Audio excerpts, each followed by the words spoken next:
پہلگام حملے کی خفیہ دستاویزات منظر عام پر آ گئی۔ بھارتی خفیہ ایجنسی را کا کردار بے نقاب ہو گیا۔ خفیہ دستاویز سوشل میڈیا ایپ ٹیلی گرام کے ذریعے لیک ہو گئی۔ دستاویز میں پہلگام حملے میں بھارتی حکومت کے ملوث ہونے کا واضح ثبوت سامنے آ گیا۔ دستاویز کے مطابق پاکستان مخالف بیانیے کو میڈیا پر 36 گھنٹے بعد بنانا تھا۔ ISI پر پہلگام واقعے کا الزام 36 گھنٹے بعد لگانا ہے۔ میڈیا نے فالس فلیگ آپریشن کا فوری الزام پاکستان پر عائد کر کے منصوبہ خراب کر دیا۔ دستاویز اور تضادات سے واضح ہوتا ہے کہ بھارتی خفیہ ایجنسی را کو بھی کوئی ہدایات دیتا ہے۔ بھارتی حکومت کے دستاویز کے سوشل میڈیا پر لیک ہونے کی تحقیقات جاری ہے۔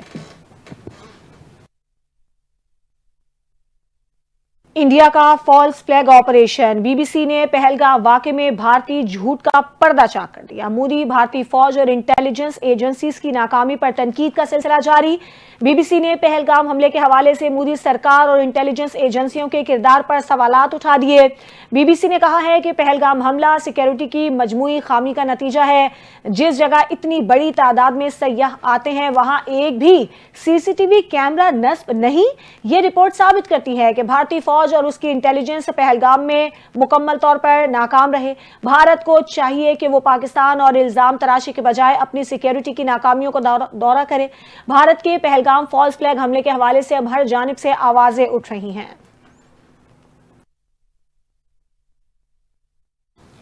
ایک اہم ملاقات کا احوال آپ کو آگاہ کرتے چلیں کہ وزیر اعظم شہباز شریف سے چین کے سفیر کی ملاقات ہوئی اور وزیر اعظم کا صدر شی جن پنگ اور وزیر اعظم لی چیانگ کے لیے نیک خواہشات کا اظہار۔ وزیر اعظم نے بھارت کے اقدامات کے حوالے سے پاکستان کے اصولی موقف کو سمجھنے اور جنوبی ایشیا کے موجودہ صورتحال میں پاکستان کی حمایت پر چین کا تہہ دل سے شکریہ ادا کیا۔ کہا کہ پاکستان نے ہمیشہ دہشت گردی کی ہر شکل میں مذمت کی ہے۔ ہندوستان کے جارحانہ اقدامات پاکستان کی توجہ انسداد دہشت گردی کی کوششوں سے ہٹا سکتے ہیں۔ جموں و کشمیر تنازع کا پرامن حل ہی جنوبی ایشیا میں پائیدار امن کو یقینی بنانے کا واحد راستہ ہے۔ چینی سفیر کا کہنا تھا کہ چین جنوبی ایشیا میں امن اور استحکام کے حوالے سے مشترکہ خواہش کے حصول کے لیے ہمیشہ پاکستان کی حمایت کرے گا۔ اندھے کو اندھیرے میں بڑی دور کی سوجھی۔ بھارتی میڈیا نے پاکستان کے خلاف آپریشن بدلہ شروع ہونے کا دعویٰ کر دیا۔ مودی نے پورے خطے کو خطرے میں ڈال دیا۔ افواج کو کسی بھی وقت کسی بھی ہدف کو نشانہ بنانے کی مکمل آزادی دے دی۔ بھارتی نشریاتی ادارے نے اپنی رپورٹ میں بتایا ہے کہ بھارتی حکومت، میڈیا اور عسکری اداروں کی جانب سے جارحانہ بیانات اور اقدامات میں تیزی آ گئی ہے۔ بھارتی کابینہ کی سیکیورٹی کمیٹی کے مسلسل اجلاس ہو رہے ہیں جن میں پاکستان کے خلاف اسٹریٹجک اقدامات پر مشاورت کی جا رہی ہے۔ ٹائمز ناؤ کے مطابق بھارت کی جانب سے دوبارہ سرجیکل اسٹرائیک یا بالا کوٹ جیسے حملے کی منصوبہ بندی کی جا رہی ہے۔ بھارتی فوج، فضائیہ اور بحریہ کو مکمل تیاری کا حکم دیا گیا ہے جس سے ایک اور مسلح تصادم کا خدشہ بڑھ گیا ہے۔ رپورٹ میں کہا گیا ہے کہ بھارت نے اس سے پہلے سنتاس معاہدہ کر کے پانی کو بطور ہتھیار استعمال کرنے کی دھمکی دی ہے۔ پاکستانی شہریوں کو ملک بدر کرنے اور سفارتی تعلقات محدود کرنے کا فیصلہ کیا ہے۔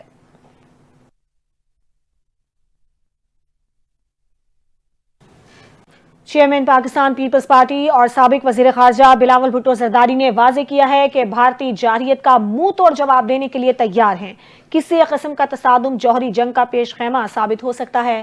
برطانوی news outlet Sky News کو انٹرویو میں chairman Peoples party Bilawal Bhutto Zardari نے کہا کہ ہماری فضائیہ، بری اور بحری افواج بھارت کی جانب سے کسی بھی قسم کی جارحیت کا بھرپور جواب دینے کی صلاحیت رکھتی ہے۔ سابق وزیر خارجہ نے کہا کہ ماضی میں دیکھا گیا ہے کہ دونوں ممالک کے درمیان جنگ ہوئی، ہم نہیں چاہتے کہ کشیدگی میں اضافہ ہو۔ بلاول بھٹو نے مطالبہ کیا کہ عالمی برادری کشیدگی میں اضافے کو روکنے کے لیے اقدامات کریں اور پہلگام واقعے کی آزادانہ اور غیر جانبدارانہ تحقیقات یقینی بنائے۔ ان کا کہنا تھا کہ دو ایٹمی قوتوں کے مابین کشیدگی کم نہ ہوئی تو صورتحال محدود جھڑپوں سے بڑھ کر جنگ کی صورت بھی اختیار کر سکتی ہے۔ جنوبی ایشیا کے درمیان حریفوں کے درمیان کشیدگی ہمیشہ تشویش کا باعث ہوتی ہے۔ پاک بھارت کشیدگی کم کرانے کے لیے عالمی برادری سرگرم ہو گئی۔ سعودی وزارت خارجہ نے کشیدگی سے گریز کرنے، تنازعات سفارتی سطح پر حل کرنے کا مشورہ دے دیا۔ انہوں نے کہا کہ دونوں ملک تحمل اور برداشت کا دامن تھامیں کشیدگی سے بچنے کی کوشش کریں۔ کشیدگی میں کمی کے لیے ایران کی جانب سے ثالثی کی پیشکش بھی سامنے آ چکی ہے۔ ترکی کے صدر رجب طیب اردوان کہہ چکے ہیں کہ ان کا ملک پاکستانی عوام کے لیے اپنی بھرپور حمایت کا اعادہ کرتا ہے۔ چین کا کہنا ہے کہ پاکستان کی خود مختاری اور سلامتی کے تحفظ کی مکمل حمایت کرتے ہیں۔